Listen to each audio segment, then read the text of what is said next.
또 비리가 이제 자주 나타납니다. 회사에서 직원을 새로 뽑거나 대학에서 교수를 채용하거나 또 교회에서 사역자를 세우거나 결혼할 배우자를 정하는 것이 쉽지 않습니다. 그 사람이 어떤 사람인지 정확하게 아는 것이 어렵기 때문입니다. 사람이 인생을 살면서 자기에게 영향을 끼치는 그런 사람들이 많이 있는데 선생님이나 친구나 배우자나 목회자 등입니다. 그런데 이런 사람들 중에서 가장 중요한 사람은 영혼을 돌보는 목회자라고 할 수 있습니다. 좋은 목회자를 만나야 하는데 문제는 좋은 목회자가 어떤 목회자인지 분별하기가 어렵다는 겁니다. 우리는 지난 시간에 넓은 길로 가지 말고 좁은 길로 가라 하는 말씀을 봤습니다. 넓은 길은 마음껏 이제 할 수 있기 때문에 사람들에게 인기가 많지만 그 마지막은 영원한 지옥입니다. 그런데 좁은 길은 힘들고 제한된 삶을 살고 가는 사람들이 적지만 그 마지막은 생명, 곧 천국입니다. 그래서 우리는 좁은 길을 말씀에 따라서 가야 합니다. 그런데 좁은 길을 가는 성도들을 유혹해서 넓은 길로 가도록 하는 그런 사람들이 있다는 겁니다. 이런 방해꾼들이 두 종류인데 교회 밖에도 있고 교회 안에도 있다는 겁니다. 교회 밖에 있다고 하는 것은 안티 기독교처럼 어떤 대적하는 자들을 가리키고 교회 안에는 거짓 선지자들을 말합니다. 이 두 방해꾼들 중에서 더 치명적인 사람들은 교회 안에 있는 거짓 선지자라고 할 수 있습니다. 그래서 예수님은 이 좁은 길을 가는 성도들에게 이 거짓 선지자를 조심하라, 삼가라 이렇게 말씀합니다.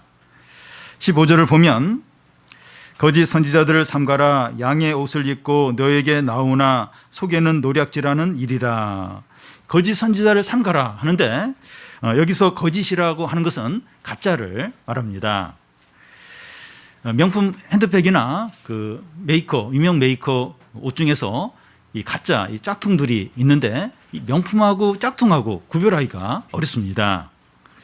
선지자들을 삼가라고 하는데 문제는 이 거짓 선지자인지 참 선지자인지 구별하기가 어렵다는 겁니다. 거짓 선지자라고 할 때 외모가 혐오스럽거나 말을 거칠게 하거나 드러나게 나쁜 짓을 하는 이제 그런 사람이 아니라는 겁니다.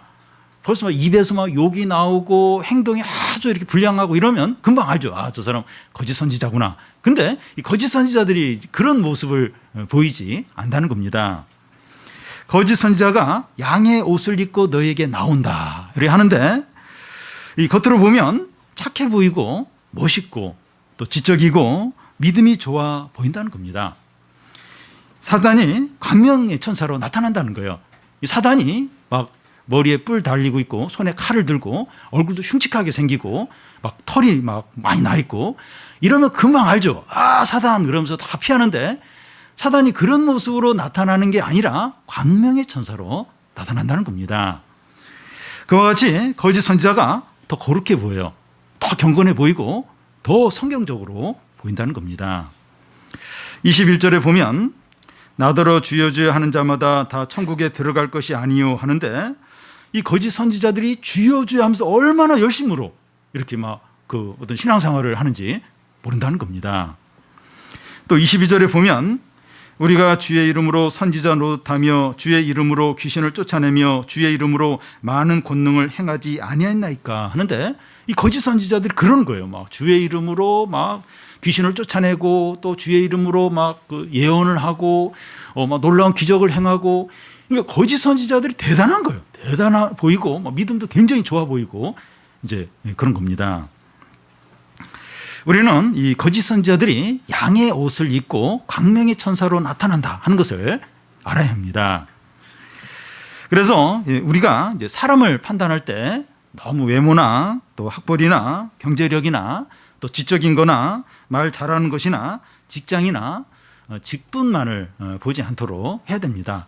근데 우리는 너무 그럴 때가 많습니다. 우리는 외모를 너무 중요하게 여기는 경향이 있습니다. 예쁘고 잘생기면 선한 거예요. 무조건 선한 것이고 그렇지 않으면 악한 겁니다.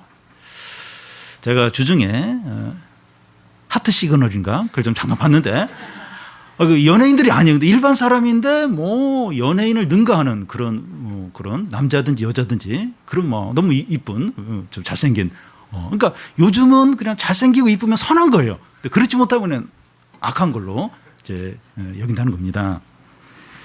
학벌이 좋고 돈이 많고 사회적인 지위가 있으면 옳은 거예요. 그가 무슨 말을 하든지 행동을 하든지 옳은 것이고 그렇지 않으면 틀린 거고 나쁜 것으로 여기는 경향이 있다는 겁니다. 그냥 다 좋아 보이는 거예요. 다 좋아 보이고 다 옳게 이제 보인다는 겁니다. 이 목사에 대해서도 유명하고 또 이렇게 설교를 잘하고 또 성경 지식이 많으면 다 옳은 것으로 그렇게 이제 본다는 겁니다. 외적으로 이 정도면 믿어야 하지 않느냐 하는 겁니다. 이 정도면 그냥 믿을 수 있지 않느냐 이제 합니다. 그런데 이 겉이 중요한 게 아니라 속이 중요합니다. 거짓 선지자는 양의 옷을 입고 나오지만 속은 약탈하는 일이라는 겁니다. 늑대라는 겁니다. 양인 줄 알고 양 우리 안으로 받아들였는데 알고 보니까 양의 탈을 쓴 늑대였습니다. 그 양 우리 안에 있는 양들을 늑대가 다 잡아먹는 거예요. 다 이제 해치는 겁니다. 그래서 거짓 선지자들을 삼가라는 겁니다. 여기서 삼가라고 하는 것은 깨어서 경계하고 거부하는 것을 말합니다. 순수하고 착하게 신앙생활을 열심히 하면 다 되는 것이 아니라 거짓 선지자들을 잘 분별을 해야 한다는 겁니다. 여러분 참 순수해요. 참 이렇게 믿음으로 이제 살려고 하는 사람인데 의외로 쉽게 이렇게 속아서 잘못된 길로 빠지는 사람들이 종종 있어요. 그래서 순수하게 착하게 열심히 믿는 그게 전부가 아니라 이 거짓 선지자들을 잘 분별을 해서 따라가지 않도록 해야 한다는 겁니다. 우리가 좁은 길을 가는데 양의 옷을 입은 거짓 선지자들이 많아요. 이 거짓 선지자들이 많다는 겁니다. 양의 옷을 입었어요. 너무나 참 멋있어 보이고 또 신앙도 좋아 보이고 그런 어떤 거짓 선생들이 우리를 넓은 길로 가도록 멸망의 길로 가도록 유혹을 한다는 겁니다. 그래서 잘 분별해서 따라가지 않도록 해야 됩니다. 그러면 이 거짓 선지자들을 어떻게 구별할 수 있습니까? 이게 이제 오늘 말씀의 이제 핵심입니다. 16절에서 18절까지를 보면 그들의 열매로 그들을 알지니 가시나무에서 포도를 또는 엉겅퀴에서 무화과를 따겠느냐 이와 같이 좋은 나무마다 아름다운 열매를 맺고 못된 나무가 나쁜 열매를 맺나니 좋은 나무가 나쁜 열매를 맺을 수 없고 못된 나무가 아름다운 열매를 맺을 수 없느니라. 나무만 보면 어떤 나무인지 알 수 없고 그 나무의 열매를 봐야 그 나무가 어떤 나무인지 알 수 있다는 겁니다. 배나무나 사과나무나 감나무나 그 나무만 보면 알 수가 없어요. 그런데 감이 달린 걸 보면서 아 감나무구나, 배가 달린 걸 보면서 배나무구나 하는 것을 안다는 겁니다. 가시나무에서 포도를 딸 수 없고 엉겅퀴에서 무화과를 딸 수 없다는 겁니다. 좋은 나무는 좋은 열매를 맺고 나쁜 나무는 나쁜 열매를 맺습니다. 거짓 선지자들을 어떻게 구별할 수 있습니까? 그들의 열매로 안다는 겁니다. 다시 말해서 그들의 행위와 삶을 통해서 그들이 어떤 자인지 알 수 있다는 겁니다. 그들의 말이나 가르침이나 외모나 외적인 조건으로 알 수 있는 것이 아니라 그의 행위가 어떠냐, 그의 행동이 어떠냐, 그의 삶이 어떠냐 하는 것으로 알 수 있다는 겁니다. 겉으로는 양의 옷을 입고 이렇게 활동을 한다는 거예요. 그래서 외적인 것으로는 알 수가 없고 그의 행동이 어떠냐, 그의 삶이 어떠냐 하는 것으로 그가 어떤 사람인가 하는 것을 안다는 겁니다. 어떤 목회자가 멋있고 지적이고 말을 잘하고 성경적으로 가르치더라도 죄와 탐욕과 간음을 행했다면 그는 거짓 목회자라는 겁니다. 한 예를 좀 들겠는데요. 만민중앙교회 이재롱 목사가 언론에 자주 나오는데 이 교회하고 이 목사는 이단입니다. 오래전부터 이단입니다. 아니 다른 교회들도 다 이제 문제 있고 또 뭐 다른 목사들도 문제 있지 않, 그러니까 이게 달라요. 많이 다릅니다. 이재롱 목사는 이제 예언을 이제 자주 하는데 대선이 다가오면 누가 이제 이렇게 당선이 될 거다. 그리고 내일 뭐 비가 온다 안 온다. 이런 것부터 시작을 해서 교인 개인적인 일에 대해서 막 예언을 이제 하는데 이 목사는 자신의 예언이 하나님의 말씀이라고 확신하고 교인들도 이제 그렇게 믿습니다.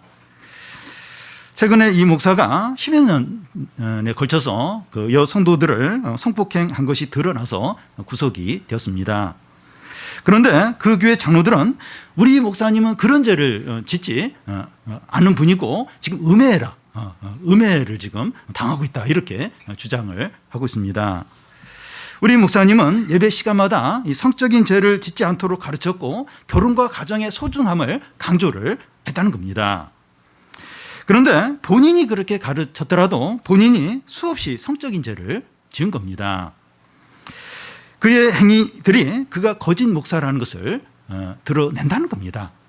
아무리 이렇게 좋은 걸 가르치고 옳은 걸 가르쳤더라도 본인이 그냥 이렇게 죄를 지으면 그냥 그 거짓된 자가 이제 되는 겁니다. 이런 예들은 많이 있습니다. 설교를 잘하는 유명한 목사인데 성적인 죄를 지은 겁니다. 그들의 열매로 그들을 알 수 있다는 겁니다. 그들의 나쁜 열매가 그들이 거짓된 목사다 하는 것을 드러낸다는 겁니다. 그가 무슨 뭘 가르치고 그의 직분이 뭐고 그가 한 업적들이 뭐고 그런 게 그 사람을 이렇게 증거하는 것이 아니라 그의 행위, 그의 어떤 열매, 그 삶의 어떤 그 행위가 그 사람이 어떤 사람인가 한 것을 내는 겁니다. 물론 이 목회자나 성도가 한번 죄를 지으면 그것이 주홍 글씨처럼 끝까지 그 사람을 따라다니면서 정죄하는 것은 아닙니다. 죄를 지었더라도 진정으로 회개하고 근신의 기간을 갖고 다시 새롭게 시작할 수 있습니다. 그런데 이 거짓된 선지자는 그 진정으로 회개하지 않고 변명을 하고 죄를 덮으려고만 한다는 겁니다. 어떤 그런 성적인 죄를 지은 그런 목회자가 이렇게 또 이제 교회를 개척해서 또 이렇게 그 사역을 하는데 교인들이 설교에 은혜가 있다는 거예요. 사람들이 감동을 받는다는 거예요. 그러면 그 죄가 아무것도 아닌 것처럼 그렇게 이제 합리화될 수 있느냐 하는 겁니다. 은혜가 나타나든 뭘 가르치든지 그의 행위가 그의 삶이 그가 어떤 자인가 하는 것을 드러낸다는 겁니다. 그래서 죄를 한 번이라도 지으면 다 그냥 주홍 글씨처럼 막 따라다니면서 그건 아니에요. 진정으로 회개하고 얼마든지 어떤 근신의 기간을 보내고 다시 얼마든지 새로워질 수 있습니다. 근데 거짓된 이 선지자들이, 거짓된 목회자는 그냥 살짝 그냥 형식적으로 회개하는 것처럼 그렇게 하고 변명해요. 그리고 그 삶을 이제 떠나지 않는 겁니다. 그들의 열매가 그들이 어떤 자인가 하는 것을 보여준다는 겁니다. 오늘날은 이제 인터넷을 통해서 다양한 설교들을 들을 수 있습니다. 유명한 많은 설교자들 중에서 이 거짓 선지자들이 있는데 어떻게 구별을 할 수 있습니까? 먼저 우리는 잘 속는다는 것을 인정해야 합니다. 우리는 너무너무 잘 속습니다. 잘 속습니다. 보이스피싱이나 고수익 투기에 사람들이 쉽게 넘어가는데 우리 안에 욕심과 호기심이 있기 때문에 새로운 것에 대한 관심이 많습니다. 우리는 이 새로운 말씀에 대해서 관심을 많이 가질 수 있습니다. 영적인 갈급함 때문에 이제 그럴 수도 있습니다. 그렇지만 새롭게 듣는 말씀이 우리가 이미 알고 있는 복음, 이 하나님의 말씀과 일치하는가 하는 것을 확인을 해야 됩니다. 그리고 그 말씀이 나의 믿음을 회복시키고 또 내 영혼을 살리고 하나님과의 관계를 회복시키고 죄를 버리게 하고 좁은 길로 계속 가게 하는가 하는 것을 체크를 해야 됩니다. 그러니까 우리 안에 그런 어떤 갈급함이 있을 수 있어요. 어떤 새로운 어떤 말씀을 추구할 수 있습니다. 근데 그 말씀이 내가 알고 있는 복음과 일치가 하는가. 그리고 내 영혼을 살리고 하나님께 더 가까이 가게 하고 죄를 버리게 하고 하나님을 더 경외하게 만드는가. 그런 가르침인가. 그런 설교인가 하는 것을 확인을 해야 됩니다. 만약에 그 설교가 기분을 좋게 해요. 마음의 평안을 주고 또 재밌고 또 축복을 약속을 하지만 하나님보다도 설교자에게 더 끌리게 만들어요. 그 설교자가 하나님을 가려버려요. 그 설교자에게 더 이렇게 매이게 만들거나 죄 문제를 다루지 않거나 넓은 길로 가도록 그렇게 하고 있다면 나쁜 가르침이라는 거예요. 아주 옳지 않은 그런 설교라는 겁니다. 악마는 이제 디테일에 있다고 하는데 아주 세밀한데 이제 있다는 겁니다. 교회라고 해서 다 교회가 아니고 목회자라고 해서 다 목회자가 아니고 설교라고 해서 다 설교가 아니라는 겁니다. 그러니까 이 어르신들 중에서 그런 분들이 있어요. 십자가 달려있으면 다 그 교회 아니냐? 목사님은 다 좋은 분 아니냐? 설교면 다 하나님 말씀 아니냐? 그렇지 않다는 겁니다. 분별을 해야 됩니다. 거짓 선지자가 양의 옷을 입고 온다니까요. 광명의 천사로 나타나는데 그 속은 약탈하는 늑대라는 겁니다. 그래서 분별을 해야 됩니다. 주님의 음성이 아니면 외적으로 대단하고 감동을 주고 성경적이라 할지라도 따라가면 안 됩니다. 내가 알고 있는 복음하고 하나님 말씀은 다른데 그리고 재밌긴 재밌는데 이렇게 뭐 하나님을 이렇게 경외하게 하지 않아요. 하나님을 조금 이렇게 우습게 여기고 막 그렇게 만들고 너무 막 사람에게 그 설교자에게 너무 이제 집착하게 만들고 하나님을 싹 가리면서 그렇다면 아무리 막 성경을 많이 인용하고 막 그 은혜스럽게 한다 할지라도 그 따라가면 안 되는 겁니다. 한국에 이제 개신교 신자의 숫자가 1000만에서 800만 정도로 이렇게 잡고 있는데요. 이단이 한 40%라는 그런 말도 있습니다. 이 만민중앙교회도 교인 수가 13만 명이에요. 그러니까 참 하나님을 믿는다고 하고 하나님의 말씀을 듣는다고 하는데 많은 사람들이 이 거짓된 가르침에 속아서 거짓된 선생을 따라가는 경우가 많다는 겁니다. 다음은 이 믿음과 행위와의 관계를 생각해 보겠습니다. 17절, 18절을 보면 이와 같이 좋은 나무마다 아름다운 열매를 맺고 못된 나무가 나쁜 열매를 맺나니 좋은 나무가 나쁜 열매를 맺을 수 없고 못된 나무가 아름다운 열매를 맺을 수 없다는 겁니다. 그래서 그들의 열매로 그들을 안다는 겁니다. 여기서 열매는 행위, 곧 삶을 가리킵니다. 신앙 고백을 했더라도 행위가 증거되지 않으면 고백이 소용이 없고 믿음이 좋다고 해도 삶으로 증거되지 않으면 믿음이 의미가 없다는 겁니다.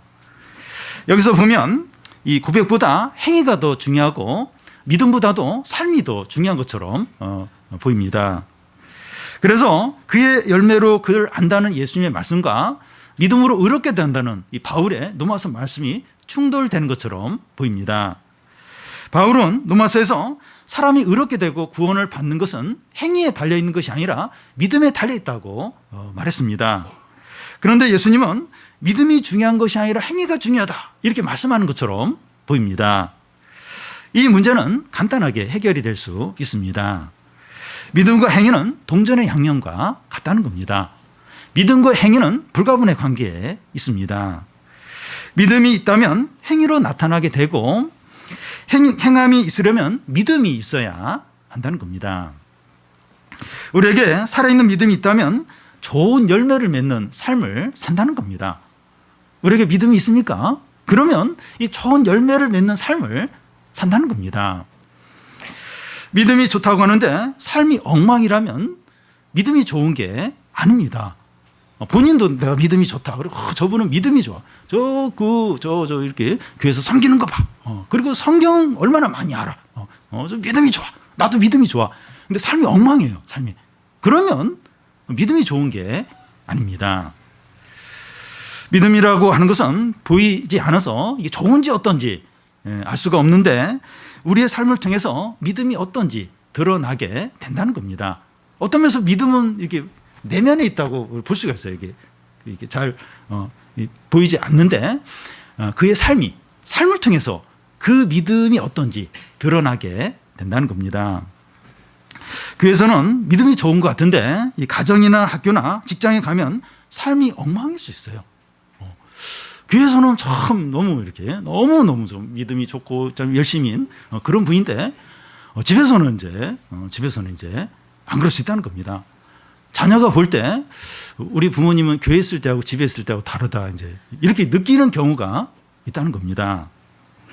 설교를 하거나 말씀을 가르칠 때 믿음이 굉장히 좋은 것 같은데 집에서는 안 그럴 수 있다는 겁니다.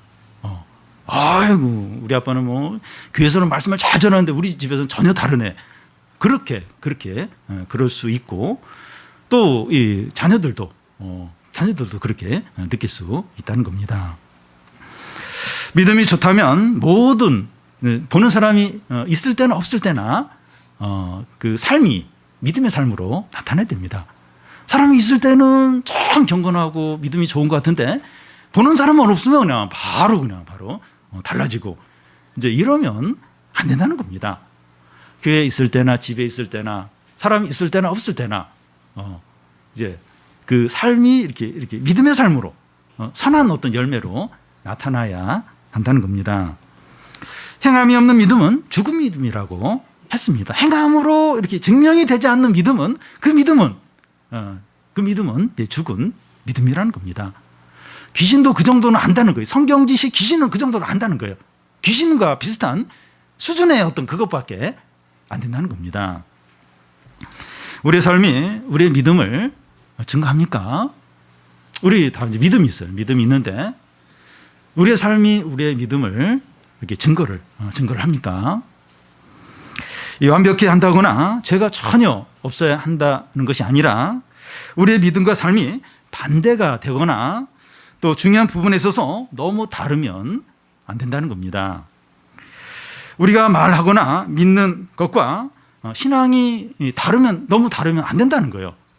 이게 말은 너무 잘하고 은혜스럽게 하고 그렇게 하는데 그 행동과 삶을 보면 너무 반대예요. 이제 그러면 안 된다는 겁니다. 믿는 사람이 그러면 돼. 너도 교회 다녔니? 옆에서 그 믿지 않는 사람이 그런 얘기를 하는 경우가 있어요. 너 진짜 교회 다녔어? 처음 이제 안 거예요. 주일날 놀러 가자고 했는데 안 된다고 하니까. 그리고 믿지 않는 사람이 믿는 사람이 그러면 돼. 이제 그런 얘기를 이렇게 듣게 된다면 안 된다는 겁니다. 그러니까 이게 믿지 않는 사람하고 이렇게 별로 차이가 없는 내가 참 믿지 않는 사람 무슨 차이가 있을까? 이제 그런 이제 상태에 있으면 안 된다는 겁니다. 우리가 하나님과 사람 앞에서 거짓말쟁이나 위선자가 되면 안 됩니다. 우리가 그런 걸 스스로 느낄 때가 있어요. 내가 지금 참 위선자. 참 그렇게 신앙생활을 하고 교회에서는 그렇게 하고 나서 내가 지금 이게 무슨 모습인가?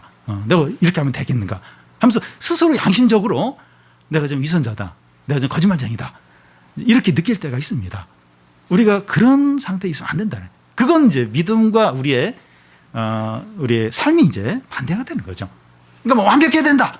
그리고 죄를 절대 지면 그게 아니라 참 이렇게 우리 믿음과 삶이 반대로 느껴지고 참 내가 위선자하고 불신자와 차이가 없고 이러면 우리의 그 삶이 믿음을 증거하지 못하는 거라는 겁니다. 그래서 행위가 참 중요합니다. 그러면 선한 행위를 하기 위해서 어떻게 해야 됩니까? 가시나무에 포도송이 한 송이를 올려놓는다고 해서 포도나무가 되지 않고 엉겅퀴에 이 무화과 열매를 하나 올려놓는다고 해서 엉겅퀴가 되지 않습니다. 무화과가 되지 않습니다. 좋은 나무가 아름다운 열매를 맺고 못된 나무가 나쁜 열매를 맺습니다. 다시 말해서 어떤 열매를 맺느냐 하는 것은 어떤 나무냐 하는 거에 달려 있는 겁니다. 좋은 열매를 맺으려면 좋은 나무가 되어야 됩니다. 나쁜 나무가 좋은 나무로 바뀌어야 좋은 열매를 맺을 수 있습니다. 좋은 열매가 어떤 겁니까? 이 갈라디아에서 보면 이 좋은 열매가 어떤지 성령의 열매를 말하는데 이게 어떤 건지 나와 있는데요. 사랑과 희락과 화평과 오래 참음과 자비와 양성과 충성과 온유와 절제입니다. 그러니까 이 그 좋은 열매, 이 성령의 열매의 특징은 그 자기의 어떤 본성대로 욕심대로 하는 것이 아니라 성령의 인도대로 이렇게 하나님의 뜻대로 이제 새롭게 바뀐 사람의 어떤 그 성품을 이제 말합니다. 이런 선한 행위들이 나오려면 사람이 바뀌어야 합니다. 사람이 바뀌지 않은 상태에서 조금 더 윤리적이 되고 조금 더 도덕적이 되는 건 아무 의미가 없습니다. 예수님이 세상에 오신 이유는 좀 더 우리가 윤리적이 되도록, 좀 더 죄를 덜 짓도록 하기 위해서 오신 것이 아닙니다. 그런 정도라면 예수님 안 와도 돼요. 예수님 올 필요가 없습니다. 세상 사람들도 얼마든지 도덕적이고 또 죄를 덜 짓는 그런 사람 있다는 겁니다. 예수님이 오신 이유는 우리가 거듭나서 새 사람이 되도록 하기 위해서입니다. 그래서 예수님은 그 요한복음에서 니고데모에게 거듭나지 않으면 하나님 나라를 볼 수 없다고 했습니다. 네가 이렇게 율법도 많이 알고 또 율법도 나름대로 잘 지키는데 그걸로는 하나님 나라 못 들어간다는 거예요. 거듭나야만 하나님 나라에 들어갈 수 있다는 겁니다. 누구든지 성령으로 거듭나서 새 사람이 돼야 합니다. 그러면 어떻게 새 사람이 될 수 있습니까? 우리가 예수님을 믿을 때 우리의 옛사람이 예수님과 함께 십자가에 못 박혀 죽고 예수님이 다시 산 것처럼 우리가 다시 살게 됩니다. 포도나무에 가지가 붙어 있는 것처럼 우리와 예수님이 연합을 하게 됩니다. 우리가 예수님과 연합하기 때문에 주님의 생명과 능력으로 풍성한 열매를 맺게 됩니다. 물론 죄를 짓고 욕심으로 행할 때가 있어요. 분명히 예수님 믿고 거듭났고 예수님과 연합이 됐는데 이 죄를 지을 때가 있지만 일관성 있게 성령의 열매를 맺게 됩니다. 우리가 새 사람이 되고 그리스도와 연합이 된 후에 죄를 지을 때가 있어요. 그런데 일관되게 이렇게 성령의 열매를 맺는다는 겁니다. 우리가 뛰어나거나 뭐 대단하거나 뭐 의지가 강해서 이런 열매를 맺는 것이 아니라 우리가 새 사람이 되었고 주님과 연합이 되어 있기 때문에 그런 성령의 열매를 맺는다는 겁니다. 그리고 이 열매를 맺는 게 막 그렇게 어려운 게 아니야. 엄청나게 막 뭔가 의지를 하고 고행을 하고 그래야 열매를 맺는 것이 아니라 가지가 포도나무에 붙어 있으면 자연스럽게 그 포도나무 가지가 막 땅 바닥으로 떨어지지 않도록 열매가 많이 맺히는 것처럼 우리가 이런 원리로 이제 성령 열매를 맺게 된다는 겁니다. 저 사람은 의지가 강해서, 저 사람은 절제를 잘해서 성령 열매를 많이 맺고 또 의지가 약한 사람은 못 맺고 이런 차원이 아니라 우리가 새 사람이 되고 주님과 이렇게 연합이 되어 있으면 주님의 생명과 능력으로 이렇게 풍성한 열매를 계속해서 열매를 맺게 된다는 겁니다. 물론 죄를 지을 때가 있어요. 욕심으로 행할 때가 있는데 일관성 있게 계속해서 성령의 열매를 맺게 된다는 겁니다.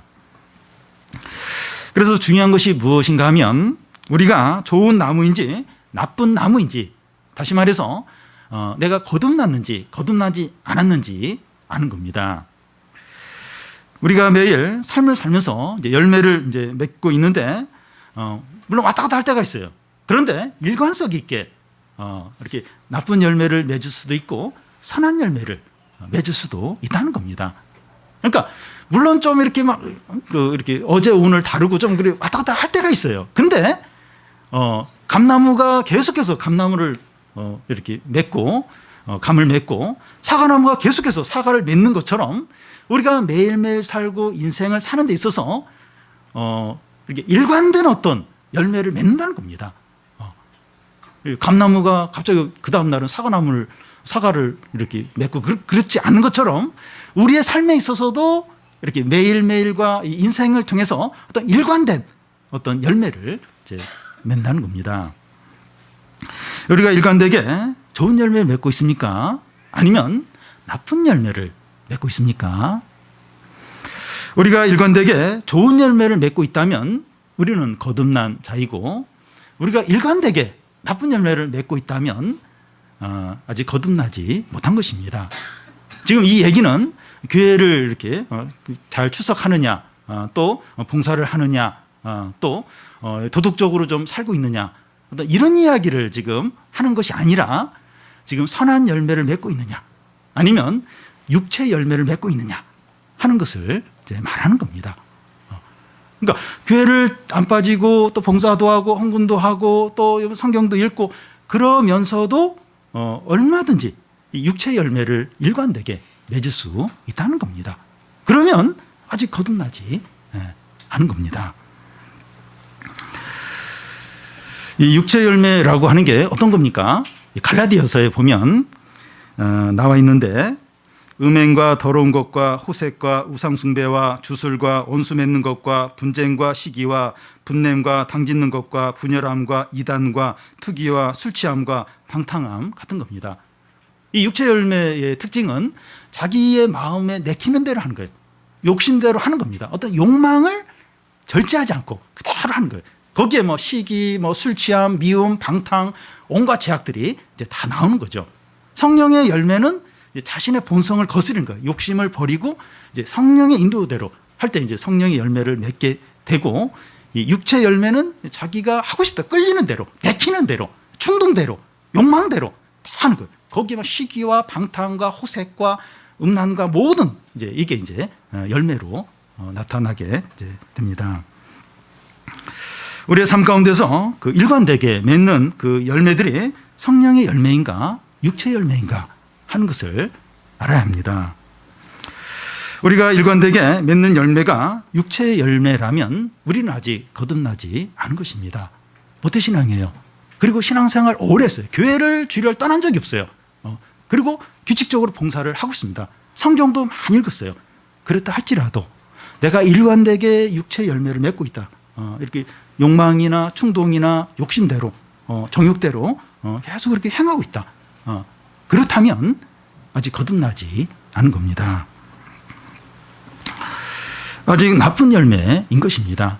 그래서 나쁜 열매라고 해서 뭐 도덕적으로 뭐 이렇게 수준이 떨어진다. 뭐 이제 그런 의미보다 아직 거듭나지 않았다는 겁니다.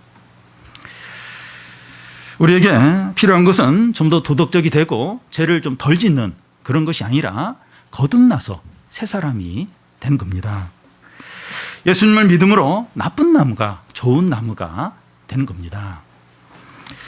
여러분, 이 시간 우리가 좋은 나무인지 나쁜 나무인지 한번 돌아보시기 바랍니다. 도덕적으로 윤리적으로 좀 이렇게 나은 수준 있는 삶을 사냐, 또 그것보다 떨어지는 삶을 사냐, 그런 문제가 아니에요. 그런 문제가 아닙니다. 술 담배를 하냐 안 하냐, 그런 문제가 아닙니다. 그렇다고 해서 뭐 이렇게 술 담배 해도 된다 그런 얘기가 아니라, 그 이렇게 교회 오라고 할 때 이것 때문에 굉장히 막 이렇게 나 술을 끊어야 되고 담배도 끊어야 되고 막 그런 얘기를 합니다. 그래서 예수님 믿는 사람은 술 담배 안 하고, 예수님 믿지 않는 사람은 술 담배 하고, 그런 차원이 아니라는 거예요. 거듭나서 새 사람이냐 아니면 거듭나지 않았느냐, 그게 중요하다는 겁니다. 거듭나서 새 사람이 되면 술 문제, 또 담배 문제 이런 건 자연스럽게 해결이 돼요.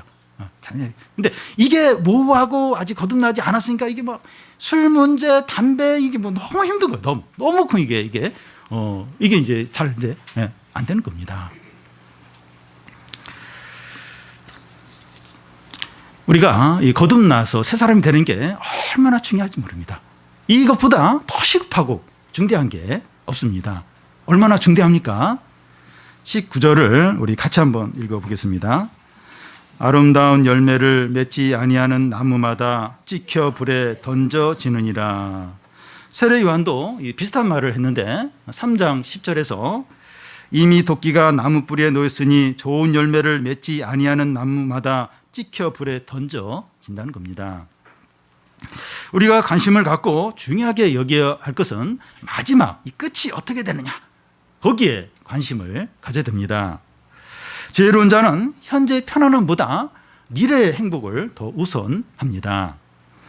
학생은 지금 노는 것보다 이제 시험 때를 생각하고 준비하는 학생이 지혜로워요. 그러니까 얼마나 지금 재미있게, 얼마나 즐겁게 잘 노느냐, 이것만 생각하면 시험 때 이제 후회를 하게 됩니다.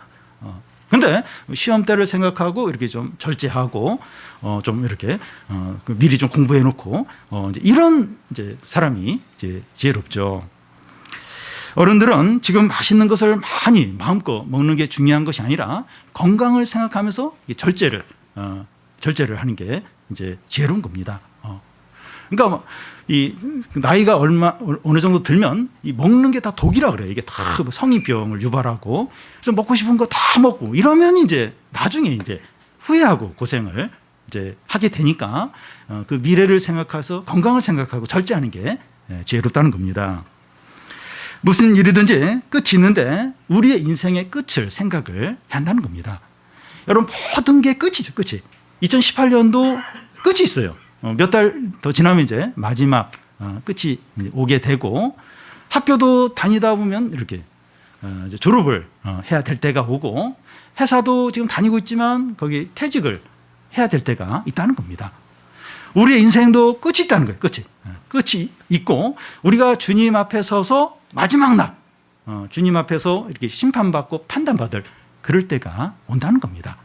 우리가 그 마지막이 어떨까? 그걸 생각하는 사람이 지혜로운 사람이야. 아예 뭐 마지막 몰라 나 지금 즐겨야 돼. 재밌어야 돼. 나 행복해야 돼. 이런 사람은 어리석은 사람입니다. 지금이 중요한 게 아니라 이 미래 마지막이 중요하고, 그 마지막을 준비하면서 살아야 한다는 겁니다. 거듭나지 않은 상태에서 육체의 열매를 맺으면서 사는 것이 편할 수 있습니다. 마음대로 욕심대로 하고 싶은 대로 하기 때문입니다. 그런데 그 마지막은 영원한 지옥에 던져지는 겁니다. 아름다운 열매를 맺지 않는 나무마다 찍혀 불에 던져진다는 겁니다. 영원한 지옥에 던져진다는 겁니다. 나쁜 열매로 계속 살면 마지막에 영원한 고통과 불행과 저주를 당하게 됩니다. 지금보다 마지막이 중요합니다. 지금 좀 고생하고 좀 재미없더라도 그 마지막이 진정으로 행복하고, 그리고 그 영원토록 어떻게 살 것인가? 영원토록 지옥에서 영원토록 고통과 또 슬픔과 괴로움으로 살 것인가?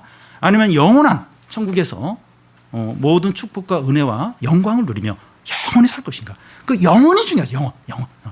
그 영원한 삶과 우리 인생을 비교하면 우리의 인생은 순간 눈 깜빡할 사이 그보다 짧아요. 너무나 짧아요. 그 영원에 비하면 너무나도 짧다는 겁니다. 우리에게 중요한 건 지금이 아니라 마지막. 지금 현재 좀 즐겁게 지내는 게 아니라 그 영원히 어떻게 지낼 것인가. 그게 중요합니다. 그들의 열매로 그들을 안다고 했습니다. 우리는 나쁜 열매입니까? 나쁜 나무입니까? 좋은 나무입니까? 도덕적이냐, 교회에 출석하느냐, 봉사를 하느냐 하는 것을 묻는 것이 아니라 일관되게 성령의 열매를 맺느냐, 육체의 열매를 맺느냐 하는 겁니다. 우리가 아직 거듭나지 않았다면 지금 예수님 믿고 거듭나시기 바랍니다.